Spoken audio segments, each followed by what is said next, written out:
This is the 2025 Volkswagen Taos, and if you're looking for a compact SUV that has just a hint of German driving goodness, well, this might be a standout in the segment.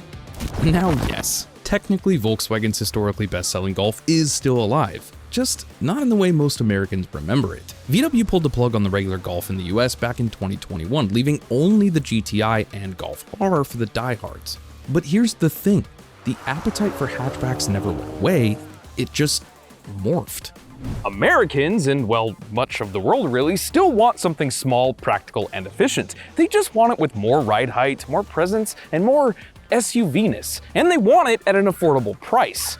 That's where the Taos steps in. See, by 2019, Volkswagen's best-selling car wasn't really a car at all. It was, and has been every year since, the Tiguan, so it only made sense they'd expand their SUV lineup further. The Taos launched in 2022, and for 2025, on the surface, this is simply a mid-cycle refresh. Dig deeper though, and it's clear VW is using this update to reassert the Taos as a true contender, not just in the subcompact class, but perhaps as a spiritual successor to the Golf itself. So today, we're going to take a look at what's new, what's improved, and what still needs work, and why this baby Tiguan might actually be one of VW's most important vehicles in years. At a glance, the 2025 Taos looks familiar, but start walking around it and you'll notice it's grown into a sharper, more self-assured version of itself. VW didn't overhaul the entire body, this is still built on the MQB platform and the core dimensions haven't changed. But the front and rear ends got some serious attention. Up front, the bumper is reshaped for a cleaner, more aggressive look with sharper angles and a lower fascia that feels more integrated with the grille. The grille itself is now slightly slimmer with a revised mesh pattern and a redesigned VW emblem that lights up on certain trims. And the old halogen and reflector units on lower trims are gone. Every 2025 Taos now comes standard with LED projectors, giving even the base S a more upscale vibe. On SE and SEL trims, you also get a sort of light bar that stretches between the headlamps, a design cue lifted straight from the ID4 and upper-level Tiguans, which not only looks cool, but gives the Taos a visual width and presence that was kind of missing before. Around the back, the taillights are now connected by a horizontal light strip that meets at an illuminated VW logo on the liftgate. Again, a subtle cue that adds a premium tech-forward feel, and they revised the bumper and lower trim to try and make the car look lower and wider. Now, our car is an SE Black model, which gets you contrasting black roof, black mirror caps, black roof rails, a black spoiler, and gunmetal gray accents on the front and rear bumpers. You also get blacked out wheels, either in 18 or 19 inches, depending on if you go for front or all-wheel drive, and Volkswagen's wrap them in all seasons. Now, all of this blacked out trim doesn't add any performance, but it looks undeniably cooler, especially when paired with this bright moss green metallic paint. I've gotten so many comments on this color, people seem to absolutely love it. What hasn't changed on the outside is the footprint. At 175.9 inches long, the Taos slots neatly into the subcompact SUV segment, just under the Honda HR-V and just above the Hyundai Kona, and it's exactly 9.3 inches shorter than a Tiguan. That makes it incredibly easy to park, thread through traffic, and squeeze into urban garages. But don't mistake small and inexpensive for cheap. One of the defining traits of the Taos is how solid it feels. Close the door and you get that signature VW thunk. Panel gaps are tight and the paint quality, regardless of color, feels genuinely upscale for this price point. In fact, with the de-chromed look and illuminated details, the Taos almost gives off junior Audi Q3 vibes. Which, funny enough, isn't far off, considering it shares its bones with a bunch of MQB-based Audis, including the A3 and Q2. The takeaway here is VW hasn't reinvented the Taos, but they've sharpened its edges, added more tech and style, and gave it the kind of presence it always should have had. Inside, the most obvious change is the new dashboard layout. It's more horizontal and simplified with cleaner lines and fewer intersecting shapes. Gone is the slightly cluttered center stack from the outgoing model, and in its place, you'll find an 8-inch floating infotainment display now perched tablet style atop the dash, which feels like it brings it much closer to your line of sight. The cluster has also been updated. Digital Cockpit Pro can be optioned, which gives you a configurable 10.25-inch fully digital gauge display with multiple views, including full-screen navigation on SEL trims. But even the base S has gone digital, meaning analog dials are officially dead in the Taos. Now, around the screen and cluster is this glossy black trim that looks great in showrooms, but I really wish the gloss black thing would just go away. There are some hard plastics in places, but when you consider this car starts at around 25 grand, it's basically what you'd expect, and I actually really like this sort of suede material they've used on the dash and door cards. Now, Volkswagen says they've added more acoustic insulation for 2025, which results in better sound damping, and the cabin does feel quieter and more composed, especially out on the highway. But the biggest surprise in here is just how roomy this car feels. For a vehicle this size, interior packaging is outstanding. Up front, there's over 40 inches of legroom, and even in the back, adults over 6 feet won't have to negotiate with their knees. 37.9 inches of rear legroom puts the Taos near the top of the segment. It outclasses the Mazda CX-30 and even gives the Honda HR-V a run for its money. And then there's the cargo space. Front-wheel drive models get nearly 28 feet behind the second row.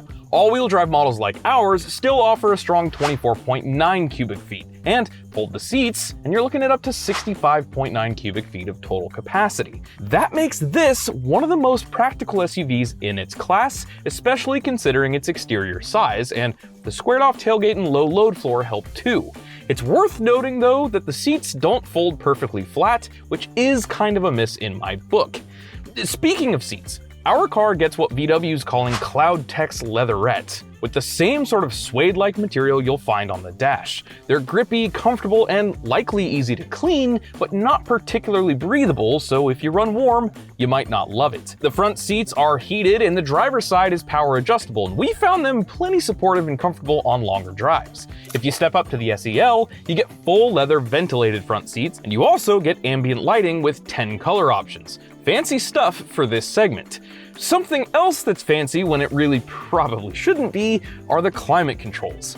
Gone are the dials, they're now these sort of touch sliders. They look good and actually work fine, but yeah, they're not as easy to use as old school knobs. You'll get used to them, but they're not ideal for quick no-look adjustments. That said, the rest of the interface, especially the screen and gauge display, are intuitive and fast, and other than a lack of much configurability, no real complaints there. Also, with cars trim level SE and up, you get a heated steering wheel, heated mirrors, a panoramic sunroof, a wireless charging pad that didn't overheat my phone and actually works, wireless Apple CarPlay, Android Auto, a couple USB-C ports, and a traditional power socket, which is nice for some devices. You also get an auto-dimming rearview mirror, dual-zone climate controls, rain-sensing wipers, remote start, and keyless access. All the grown-up stuff you'd expect from something much more expensive. One thing that Taos doesn't offer is a premium branded audio system. You get 6 speakers across SE and SEL trims, or just 4 on the base model, and audio in here is fine, but nothing special. Honestly, that's one of the few areas where VW didn't exactly go above and beyond. Under the hood, for 2025, we've got the same EA211 1.5-liter turbocharged inline 4, but this year, Volkswagen's made some changes. Power is up from 158 to 174 horsepower, and torque holds steady at a healthy 184 pound-feet, available nice and low in the rev range, starting at just 1,750 RPM. Now, to get that power bump, VW revised the turbocharger housing, added new fuel injectors, swapped in revised piston rings, and bolted on a larger intercooler. They even snuck in a particulate filter to help it run cleaner without sacrificing punch. The result is a slightly peppier, more refined engine that still drinks regular 87-octane gas. Without driving them back to back, I'm not so sure I really noticed the extra power here. It still feels like it could use a bit more, but it's more than adequate enough for daily driving. Another major change, and arguably the more important one, is the gearbox. The old all-wheel drive Taos used a 7-speed dual clutch that, while quick shifting, could be sort of jerky in parking lots and stop-and-go traffic. I mean, I personally liked the DSG, but I might not be the target customer of this car.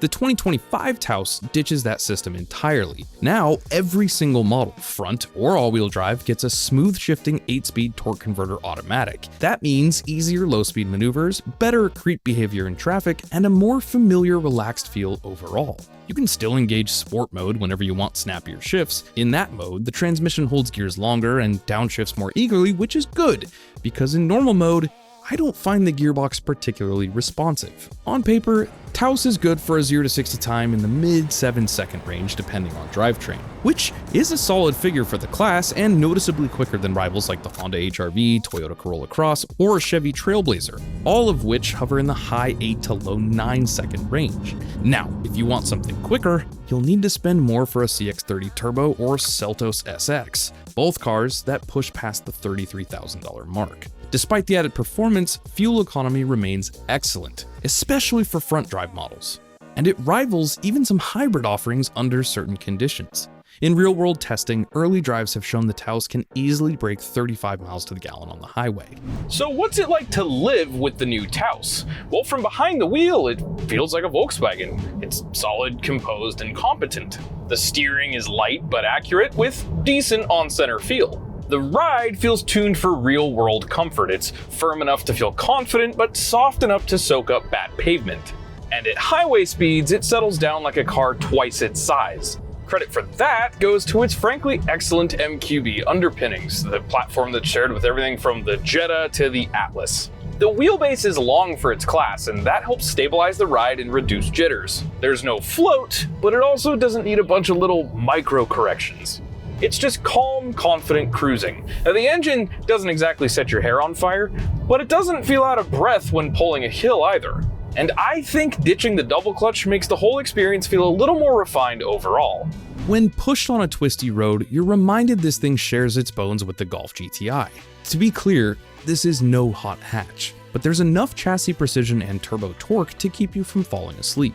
It should be noted that front-wheel drive models use a torsion beam rear suspension, which keeps costs and weight down, while this all-wheel drive version scores a more sophisticated multi-link setup and feels more connected.